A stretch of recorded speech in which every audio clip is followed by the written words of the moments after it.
Film की शुरुआत में एक मुर्दा घर दिखाया गया जहां मिन नाम का लड़का अचानक जिंदा हो जाता है। अब उसे कुछ भी याद नहीं आ रहा था, इसलिए वो बाहर जाने की कोशिश करता है। तब उसे देखकर सारे वर्कर्स डर जाते हैं, चिल्लाने लगे। अब मिन को पकड़कर वापस बेड पर लिटा दिया जाता है। मिन को कुछ समझ नहीं आती, इसलिए वो यहाँ से भागने की कोशिश करता है, लेकिन तभी सामने नर्स और डॉक्टर आ गए जो उसे अजीब तरह से घूरते हुए उल्टे सीधे सवाल करने लगते हैं। इससे मिन और डर जाता है। वो भागकर खिड़की खोलकर वहाँ से बाहर आ गया। बारिश की वजह से उसका पैर फिसल गया और वो बिल्डिंग की इतनी ऊंचाई से नीचे गिरने लगता है। पर अचानक एक अनजान ताकत उसे बचाकर बिल्डिंग पर खड़ा कर देती है। इस पर मिन को यकीन नहीं हो रहा था, क्योंकि वो गिरने की बजाय बिल्डिंग पर चल रहा था। अब सफाई करने वाला आदमी वहाँ आया, जो भी मिन की तरह बिल्डिंग पर चल पा रहा था। मिन उससे पूछता है, क्या ये सब सच में हो रहा है? उसे यकीन दिलाने के लिए आदमी मिन को थप्पड़ मारता है। वो फिर अपने बारे में बताता है कि मैं गार्डियन हूँ और तुम्हारी आत्मा तुम्हारी बॉडी जिस्म से कब की जा चुकी है, इसीलिए तुम्हारी सभी यादों को मिटा दिया गया है। लेकिन भटकती हुई आत्मा को दोबारा जीने के लिए तुम्हारा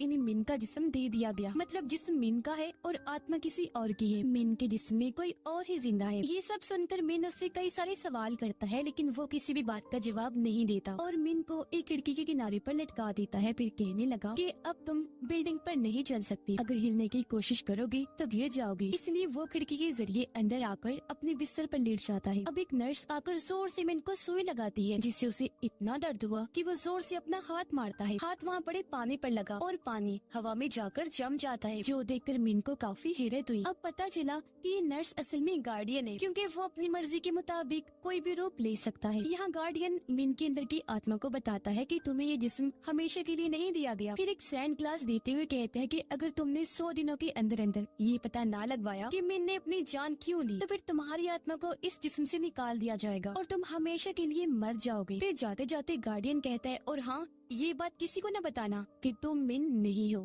उसे हॉस्पिटल से छुट्टी मिल जाती है। मिन अपनी मॉम के साथ घर आ गया। अपनी मॉम से पूछता है कि जिस मैंने अपनी जान लेने की कोशिश की उस दिन क्या हुआ था। वो कहती है कि चुप कर जाओ, मैं इस बारे में कोई बात नहीं करना चाहती। अब मिन अपने डैड को देखता है जो कॉल पर मसरूफ थे। वो जब उसे देखते हैं तो मिलने के लिए इंतजार करने का कहते हैं, जिस पर मिन को काफी अजीब लगा कि मेरे डैड बजाय मुझसे मिलने के इंतजार करने का कह रहे हैं। रात को जब सारे सो रहे थे तो मिन पूरे घर को चेक करने लगता है। उसे एक फोटो एल्बम मिला, जिसे देखने पर मिन की तस्वीरें उसमें नहीं थी। उसे अजीब लगा, लेकिन फिर वो अपने पुराने कमरे की तलाशी लेने के लिए जाने लगा, पर दरवाजा लॉक था। इसलिए वो नीचे से कमरे के अंदर झांकने की कोशिश करता है, जहाँ इतने ही देर में मिन का भाई आ गया, जो उसे सोने का कहता है। अगली सुबह जब मिन की आंख खुली तो उसने देखा कि मेरा भाई अपना लैपटॉप लेकर जा रहा है। तब उसके जाते ही वो एक जगह से चाबियां उठाकर उनसे दरवाजे का लॉक खोलने की कोशिश करता है, पर किसी भी चाबी से उसका कमरा नहीं खुलता। वो अब अपने भाई के कमरे में आकर खिड़की के जरिए बाहर आया और वहाँ से अपने कमरे की खिड़की से अंदर आ जाता है। यहाँ उसे खाली फर्नीचर और एक तस्वीर के अलावा कुछ नहीं मिलता। तस्वीर पर उस दिन की डेट लिखी हुई थी जब मिन ने अपनी जान लेने की कोशिश की थी, जो देख वो चौंक गया और तस्वीर उसके हाथ से नीचे गिर जाती है। आवाज सुनकर उसकी मॉम यहाँ आ गई। मिन पूछता है कि मेरे सामान का क्या हुआ। मॉम कहती है, अपनी जान लेने से पहले तुमने सारे सामान को बर्बाद कर दिया था। फिर वो मिन के गले से लग गई। रोते हुए कहती है कि आइंदा अपनी जान लेने की कोशिश मत करना बेटा। अब उसकी मॉम उसे स्कूल छोड़ने जाती है। समझाने लगी कि अगर किसी ने तुमसे पूछा कि तुम स्कूल क्यों नहीं आए तो ये कह देना कि मैं बीमार था, ये मत बताना कि मैंने अपनी जान लेने की कोशिश की थी। स्कूल आकर पता चला कि मिन की ज्यादा दोस्त नहीं है, उसकी बस एक बेस्ट फ्रेंड है जिसका नाम ली होता है। अंदर ही अंदर वो मिन को पसंद करती है। ये दोनों जब वहाँ गए तो लीडर मिन को बताता है कि अगले कंपटीशन में जाने के लिए तुम्हें एक ड्राइंग बनानी पड़ेगी, इसीलिए वो अपने काम पर लग गया। अपनी क्लास में वापस आने के बाद टेबल पर उसे एक नोट मिलता है जो उसकी ट्यूशन फेलो का था, जिसने लिखा था कि मैं तुमसे लाइब्रेरी में मिलना चाहती हूँ। ये जब वहाँ गया तो उस लड़की से मिलता है जिसका नाम पाई होता है। अब पहले वाला मिन इसे पसंद करता था,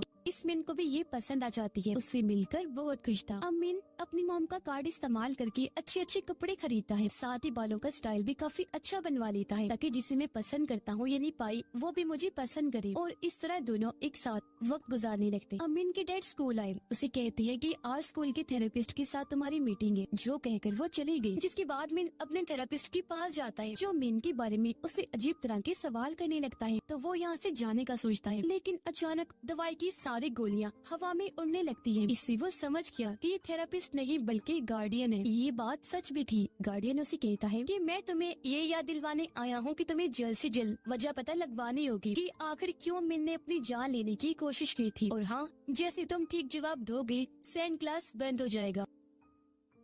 अब कुछ दिन के बाद मिन के स्कूल में एक फेस्टिवल था, इसलिए वो पाई को हर जगह ढूंढने लगता है। वो जब मिली तो मिन ने देखा कि पाई तो रो रही है। पूछने पर वो जवाब देती है कि मैंने अपना प्रैक्टिस टेस्ट नहीं दिया और अब मुझे फेल होने का डर है। तब मिन उसका मूड ठीक करने के लिए कहता है कि तुम कमाल हो, इसीलिए परेशान होने की जरूरत नहीं है। अब वो पाई से पूछता है क्या हम कपल हैं, यानी हमारी जोड़ी बन सकती है। इस पर पाई कहती है कि आज तक तो मुझे बाहर घुमाने नहीं लेकर गई। जो सुनकर मिन उसे कहता है चलो आओ फेस्टिवल में चलते हैं। दोनों फेस्टिवल में आकर काफी इंजॉय करते हैं। पाई मिन को कहती है कि तुम पहले से काफी बदल गई हो, अब तुम खुश रहने लगी हो, पहले की तरह उदास नहीं रहती। जो कहकर उसने मिन का हाथ पकड़ लिया। अगले दिन मिन अपनी मॉम को कॉल पर बात करते हुए देखता है, जहाँ उससे पता चला कि डैड ने मेडिसिन ग्रुप की प्रोडक्ट्स खरीदने के लिए अपनी शादी की अंगूठी बेच दी है, जिस वजह से उसकी मॉम काफी उदास और दुखी है। तब अपनी मॉम का मूड ठीक करने के लिए वो उनके साथ सब्जी पकाने में मदद करता है, साथ ही वो सब्जी खाता भी है। जो देखकर उसकी मॉम काफी हैरान रह गई, क्योंकि ये सब्जी पहले उसे बिल्कुल पसंद नहीं थी। उसका ये नया रूप देखकर उसकी मॉम काफी खुश हो जाती है। अब मिन पाई की ड्राइंग्स बनाने में लग जाता है, जिस दौरान उसे कुछ तस्वीरें मिली। एक तस्वीर में मिन एक लॉकर के पास बैठा हुआ था, इसलिए वो अब जाकर उस लॉकर को खोलता है, चेक करने लगता है, पर वो खाली था।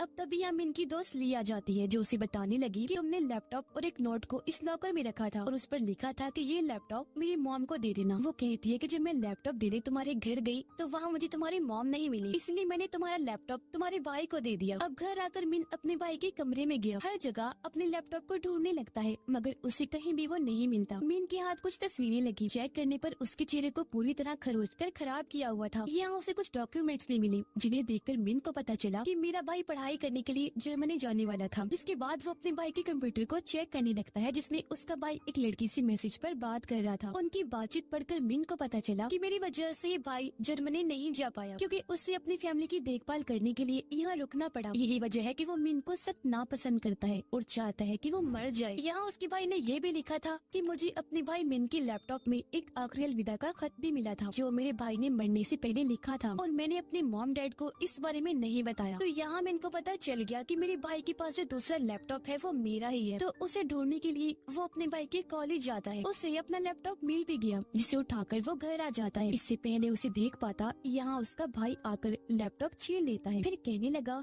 कि हमारी फैमिली तुम्हारे बगैर ही खुश है। जो कहकर वो लैपटॉप को घर से बाहर फेंक देता है। इसीलिए मैं जल्दी से अपना लैपटॉप लेने बाहर आया, देखता है ये लैपटॉप तो हवा में तैर रहा है। दरअसल वहाँ औरत के रूप में गार्डियन बैठा हुआ था, जिसने अपनी ताकत से लैपटॉप को हवा में रोक दिया था और अब अगले ही पल उसने लैपटॉप जमीन पर गिरा दिया। जो करने के बाद वो मिन पर हंसने लगता है। मिन जल्दी से लैपटॉप लेकर घर आया। चेक करने से उसे पता चला कि मैंने बोतल में जहरीली दवाई मिलाकर उसे पी लिया था, लेकिन मरने से पहले उसने अपनी सभी तस्वीरों से अपना चेहरा खरोचकर मिटा दिया था और अपने सारे सामान को जला दिया था। ये भी पता चला कि मिन अपने डैड से नफरत करता है, क्योंकि वो अपने प्रोडक्ट्स की मेडिसिन लेने के लिए उसकी मॉम की सैलरी खर्च करते थे, और क्योंकि उसका भाई भी मिन को हमेशा छोटा महसूस करवाने की कोशिश में लगा रहता था, इसीलिए वो अपने भाई से भी नफरत करता है। यानी इस घर में सिर्फ उसकी मॉम ही थी जिनसे मिन प्यार करता है, पर उसकी मॉम क्योंकि ज्यादातर घर से बाहर रहती है, तो उसकी जिंदगी में अब बस पाई ही बची थी, जिसे वो पसंद किया करता था। अब एक दिन जब वो पाई से मिलने गया तो देखता है कि उसका टीचर पाई के साथ गलत करने की कोशिश कर रहा है, जो करने से पाई भी उसे मना नहीं कर रही। और ये देखकर मिन को काफी हैरत होने लगी, उसे बुरा भी लगता है। अब फिलहाल तो वो टीचर को मना नहीं करता, लेकिन अगले दिन क्लास में जाकर टीचर के मुँह पर जोरदार मुक्का मारता है, जिससे टीचर नीचे गिर गया।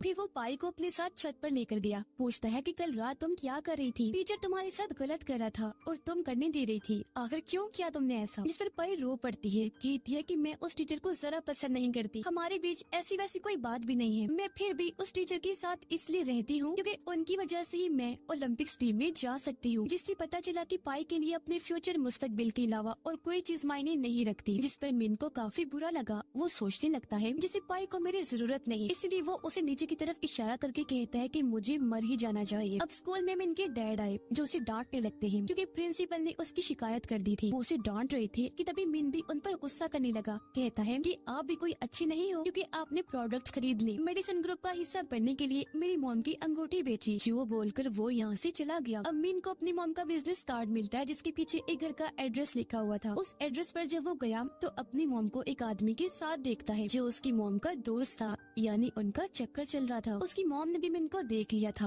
वो उसे समझाने के लिए जाने लगी पर मिन जो पहले काफी दुखी था वहाँ से चला जाता है और अब वो एक पुल के ऊपर आकर खड़ा हो गया। नीचे देखकर सोचने लगता है कि एक बार फिर मुझे अपनी जान ले लेनी चाहिए। बारिश हो रही थी जिसकी बूंदें अचानक हवा में ही रुक जाती है क्योंकि वहाँ गार्डियन आ गया था जो इस वक्त बच्चे के रूप में था। वो मिन के पास आकर पूछता है कि बताओ वजह क्यों आखिर मिन ने अपनी जान लेने की कोशिश की थी। तो वो जवाब देता है क्योंकि मिन इस जिंदगी से नफरत करता था और उसने जो भी किया उसमें उसकी फैमिली और पाई जिम्मेदार है, न कि मिन, जिनसे तंग आकर ही उसने अपनी जान लेने की कोशिश की थी क्योंकि वो सभी लोग भरोसे के काबिल नहीं है। मिन के जवाब देने के बावजूद भी उसका सैंड ग्लास बंद नहीं होता, जिसका मतलब था ये जवाब उसने गलत दिया था। इसलिए गार्डियन कहता है कि गलत जवाब और अब ठीक जवाब देने के लिए तुम्हारे पास 3 दिन का टाइम है। जिसके बाद वो अपने घर आकर अपनी सभी चीजों को तोड़ने लगता है। तभी यहाँ ली आई उसे कहती है कि तुमने अभी तक अपनी ड्राइंग क्यों नहीं बनाई। मिन जो पहले ही गुस्से में था कहता है कि तुम्हें मेरी फिक्र करने की जरूरत नहीं है। इसके अलावा और भी कई सारी गलत बातें वो करता है। यहाँ तक कह देता है कि मैंने तुम्हें कभी अपनी दोस्त समझा ही नहीं। ये सुनकर वो काफी दुखी हो गई, यहाँ से चली जाती है। अब मिन और उसकी डैड उसकी मॉम को लेने गए जो आज के दिन काम करके घर वापस लौट रही थी।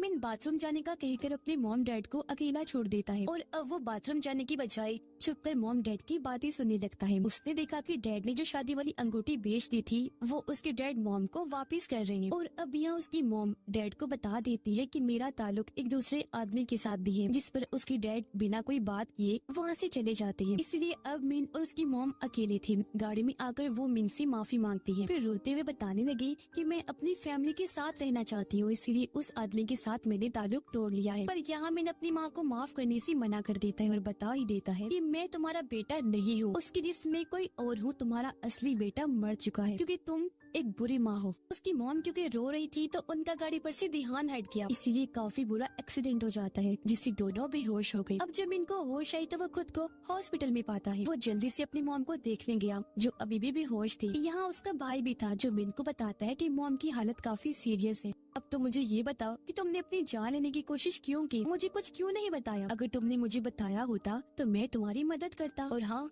अब ये सोचना बंद कर दो कि तुमसे कोई प्यार नहीं करता, पागल सभी तुमसे प्यार करते हैं। अब क्योंकि मिन की हालत ठीक थी तो उसे घर भेज दिया गया। यहाँ मिन को एहसास हुआ कि मैं खुद गर्ल्स लोगों की तरह सोच रहा और कर रहा हूँ, जिसके बाद वो अपनी ड्राइंग को पूरा करता है। और अब अगले दिन ओलंपिक्स टीम का ऐलान किया जाता है जिसमें पाई को भी चुन लिया गया था। इस खुशी में पाई को एक स्पीच देने का कहा जाता है, लेकिन जब वो मिन को वहाँ देखती है तो शर्मिंदा होने की वजह से कुछ बोल ही नहीं पाती, यहाँ से चली जाती है। मिन उसे माफी मांगता गले से लगा लेता है, फिर बताने लगा कि उस दिन मैं बहुत ज्यादा गुस्से में था तो बिना सोचे समझे मैंने तुमसे कुछ भी बोल दिया। और हाँ, तुम्हें खुद पर भी गुस्सा नहीं होना चाहिए क्योंकि ये सब टीचर की गलती थी। उसकी बातें सुनकर पाई को हौसला मिला तो वो अपने टीचर की सच्चाई बताने के लिए प्रिंसिपल की ऑफिस जाती है। इसके बाद मिन ली से मिला, उससे भी माफी मांगता है, फिर कहने लगा कि तुम अकेले हो जो हमेशा मेरे बारे में अच्छा सोचती हो, मेरा साथ देती हो, जिसके लिए तुमने कभी भी अपनी तारीफ तक नहीं की। ये सुनकर ली उसे माफ कर देती है, फिर कहने लगी कि तुमने टीम को ड्राइंग बनाकर नहीं दी थी ना, इसलिए मैंने टीम को तुम्हारी पुरानी ड्राइंग दे दी। और अब जब स्टंट कार्ड पर मिन अपनी पुरानी ड्राइंग देखता है तो वो काफी हैरान रह गया क्योंकि ये तो वही वाली ड्राइंग थी जो अभी अभी उसने पाई के लिए बनाई थी। और अब थोड़ी ही देर में मिन के दिमाग में उसकी पुरानी यादें आने लगती है, जिससे उसे मिन की पिछली जिंदगी दिखाई देती है। इसमें उसे अपनी फैमिली और पाई के साथ गुजारे गए सभी अच्छे पल दिखाई देने लगते हैं। और अब ये सब सोचते सोचते अचानक मिन सीढ़ियों से नीचे गिर जाता है। ऐसा होने से उसका सैंड ग्लास जेब से निकलकर नीचे गिर गया, जिसके साथ ही अचानक से मिन अपने कमरे में पहुंच जाता है। मिन समझ जाता है कि उसने अपनी जान लेने की कोशिश इसलिए की थी क्योंकि वो नहीं जानता था कि जिंदगी में अच्छी चीजों पर ध्यान कैसे दिया जाता है। इसलिए अब वो मान जाता है कि मेरी जान लेने की कोशिश में किसी की गलती नहीं थी बल्कि सारी मेरी खुद की ही गलती थी। ये सुनकर गार्डियन कहते हैं कि बहुत खूब, तुम्हारा जवाब अब बिल्कुल ठीक है और बहुत बहुत मुबारक हो, तुमने अपनी आत्मा को जीत लिया है। जिसके बाद गार्डियन वहाँ से गायब हो जाता है। ऐसा होते ही मिन भी दोबारा से स्कूल में पहुँच जाता है। चार्ली उसे देखते ही मिन के पास आ जाती है और वो भी उसके गले से लग जाता है। वो यहाँ से सीधा हॉस्पिटल गया, देखता है कि उसकी मॉम को भी होश आ गई है। वो मिन को बताती है कि मेरी तुम्हारे डैड के साथ डिवोर्स हो रही है, इसीलिए अब तुम्हें फैसला करना होगा कि तुम किसके साथ रहना चाहते हो। और हाँ, अगर तुमने अपने डैड को चुना तो मैं तुम्हें कभी गलत नहीं समझूंगी क्योंकि मैं अच्छी मॉम नहीं हूँ और ये बात तुमने भी कही थी ना। ये सुनकर मिन रोने लगा और अपनी मॉम से उन सब बातों की माफी मांगता है जिनकी वजह से उसकी मॉम का दिल दुखा था। वो मॉम के गले से लग गया और कभी आपका बेटा होने पर पछतावा नहीं होगा बल्कि फख्र होगा, आप बहुत अच्छी मॉम हैं। जिसके बाद मिन अपनी नॉर्मल जिंदगी गुजारने लगता है। उसे जिंदगी और अच्छी चीजों का पता चल गया था। इस फिल्म की कहानी भी यहीं पर खत्म हो जाती है।